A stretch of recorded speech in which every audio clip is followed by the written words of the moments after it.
there are some things that are up that need to go down. All right, there are some things awry, and I'm here to fix them. Okay, now first thing is about me and not about fitness. I find the time to record these videos, right? But I'm too much of a lazy retard to edit them and post them. And also I'm quite busy, so I gotta lock in with that, you know. Especially like as the summer approaches, I'm gonna start moving on to other platforms, and you know, moving on to other platforms, posting more on YouTube as well, instead of just once a week, which I've been barely trying to maintain. I wanna, you know, start posting 2-3 a week, hopefully get more consistent with that, start posting shorts, reels, what have you, right? But I gotta edit better. I gotta edit more efficiently. I gotta make time for it. Editing is pretty easy for me because I don't make it too complicated. I just use CapCut. You know, I use CapCut, throw in some memes here and there, and then I just like edit out the parts if I take too long to think about what to say next, or if I mess up what the point of the point of the sentence is. But other than that, just keep it nice and short. So it doesn't really take me over 30 minutes to edit, which I know for a lot of people it takes hours. Like I know, like my sister, for example, there's been times where she's recorded like big ass events, like when we threw a Puran at our house once, or like a wedding or something like that, and that vlog takes her like a year to edit. Now obviously she wasn't editing the whole time, but it does take her like a solid few hours, and then obviously the process time is also very long. So the point is, my editing is a lot faster because I don't really, you know, I try to not care too much about how I try to keep it raw, but you know, I still gotta edit. All right, I can't just start making a bunch of videos and keeping on taking on my GB and not editing, right? So I will start posting more and editing more. I assure you guys of that. But other than that, something else awry in the fitness community is talks about creatine. All right, creatine, not creatinine and not taurine, not even protein. It's creatine. Okay, creatine is the absolute big daddy of natural supplements. All right, creatine is that guy. You know, it's been boasted for decades where that creatine is the most researched supplement. It's the best supplement, natural supplement for muscle growth and all that, performance. It's the most studied supplement in general ever. And there are a lot of misconceptions about it, a lot of good things, a lot of bad things about it in the past few years. And as of recently, there's been more talks about creatine and if it really is super useful and how dangerous it is. A few conversations have been coming up, and I want to clarify a few of those to the best of my knowledge, and also clarify a few misconceptions just in general that creatine has floating around it. So this is the video for that. And the topic is fairly trendy right now, so I'm going to try to catch a few views off of it, but let's hope, right? But more importantly, let me just try to explain it. So creatine, if you don't really know what it is, and if you're super new to the fitness community, creatine is a supplement that the body naturally creates through food. It mostly comes from meat sources and animal sources. It's an extremely useful chemical in your body. It helps brain and cognitive function. It helps your injury prevention. It helps your rate of healing. It's also it also affects your testosterone in a positive way. It can help in hormone regulation. It's good for, did I say preventing injury yet? It's good for storing a lot of water and glycogen inside your muscles to make them really big, pumped up, and strong. Over time, your performance gets better and better. As the creatine soaks into your muscles and fully absorbs into them, your muscles become stronger, and due to that, they can lift more, they can perform better, they have more endurance and strength. So over time, you're just going to gain more muscle. So for bulking and just for overall muscle gain and neural, cognitive, and physical health, creatine is extremely beneficial. However, there are some things about creatine that have been coming up as recently, like I said. So I'm gonna talk about the recent allegations to Big Daddy creatine. Like I said, some people think that creatine is being vaulted now or something like that. A few allegations as recently that have come out, and these have been kind of long-standing, is that, like, I guess we can address the fact that creatine just isn't as good as people say. You know, apparently new studies have come out kind of debunking creatine, but what you got to understand is that creatine is not just a random gym supplement for bodybuilders. You know, creatine, it can be used for any and all athletes, so just anyone looking to get healthier and have their mental, physical health, you know, bettered. The thing with creatine is a lot of people think, oh my gosh, my window was open this whole time. No wonder. I'm sorry if you guys couldn't hear shit. Yikes. See, I need to get when I'm on the highway in general, it's super loud without a microphone next to my face, so I don't know why or how the window was open, but sorry about that. Hopefully it sounds decent, but it probably will. But for example, creatine is not dehydrating.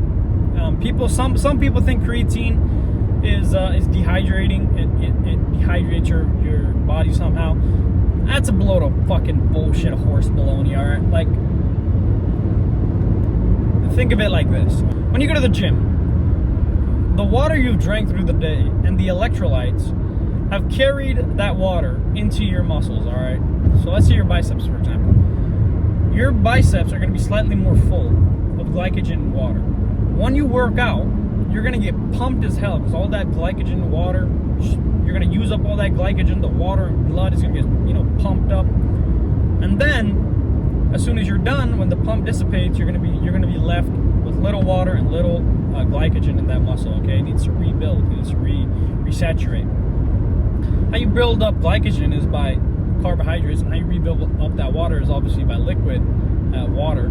And what creatine does is when you introduce creatine into your system, creatine pulls water from your body and pulls it and absorbs it into your muscle. So not only will this make your bicep look fuller, it will make it stronger and have more endurance.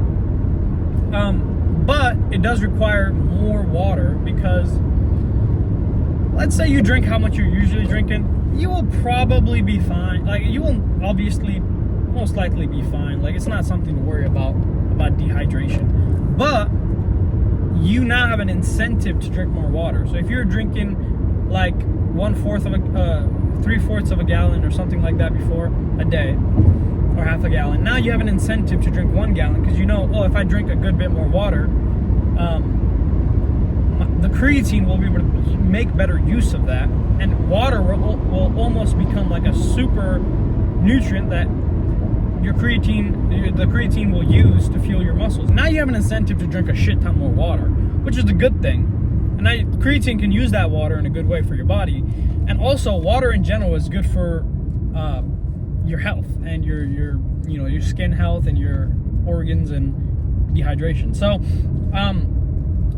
creatine is never going to make you dehydrated unless you're drinking no water whatsoever, but it'll give you an incentive to drink even more water, which you should see as only a good thing. Gas prices are going down.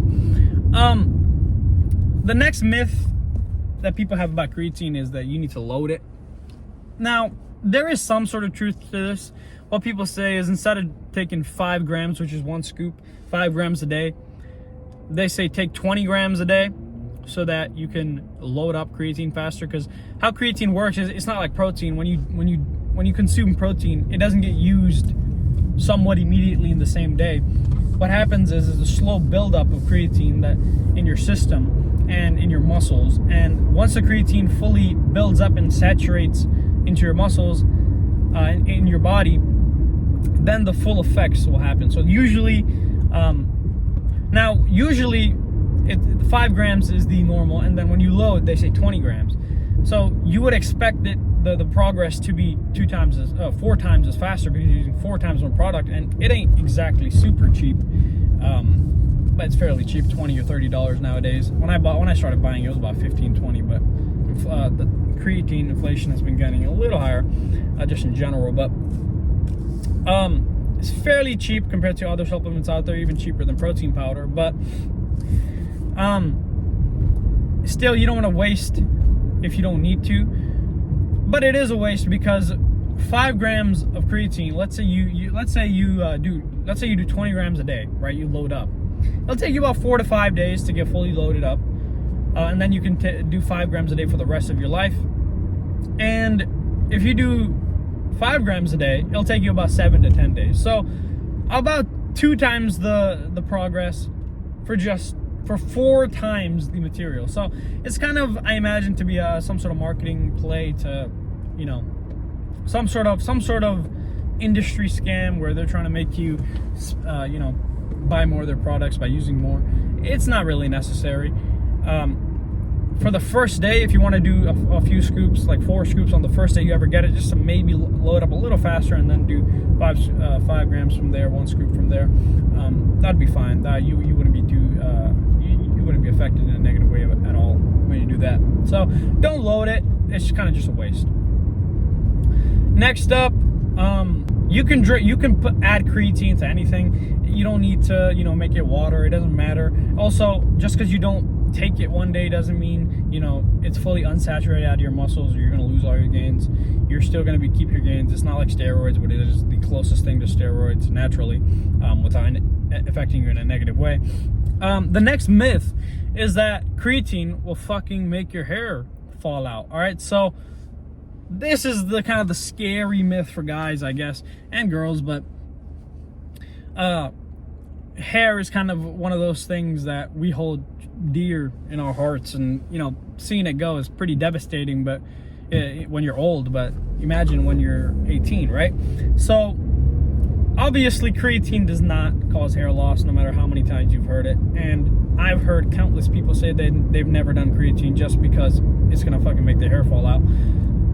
Okay, come on. Like, something like that is something you hear a random guy say somewhere online or in real life, and then just, you can't stick with it without doing any research. Or you can't, you know, stand on that hill until you die. If you've done some research, you'll know that the only reason that is even a myth is because there was a single study, or a couple studies at max, insinuating that creatine leads to higher testosterone, and somehow connecting that to say that due to higher testosterone, and when you have higher testosterone, you're more prone to male pattern balding. So because creatine increases testosterone, and testosterone makes you bald, creatine makes you bald. So first of all, obviously, testosterone, unless you have a crazy amount, or unless you're genetically vulnerable, won't make you bald. And creatine being linked to testosterone making you bald is just such a stretch that it's foolish to even look at. It's like saying the aspartame in Diet Coke is going to give you cancer. You probably need 100 of those Diet Cokes a day for 15 years before you ever even get a smidgen of cancer, right? So it's like saying something like that. It just makes no sense. You're never going to get hair loss from creatine, okay? It's just not going to happen unless you know, eat like 10 tubs a day, okay? So don't worry about that. When you buy creatine, make sure it's creatine monohydrate. That's the studied supplement. There are some other creatines out there, but not studied too much, and they come in forms that aren't fully able to be absorbed efficiently in the body. So creatine monohydrate for now is the way to go. Don't buy anything else, and, you know, make sure you're getting it from a good source. Other than that, let's think here. Yeah, I mean, if you have any questions about creatine, just let me know in the comments. But creatine is a great supplement, you know, whether you want to go to the gym or just focus on health, take creatine. It's very, very effective, okay? It'll help you a lot in the long run. So if you enjoyed this video, if this helped you out at all, leave a like, subscribe, and peace.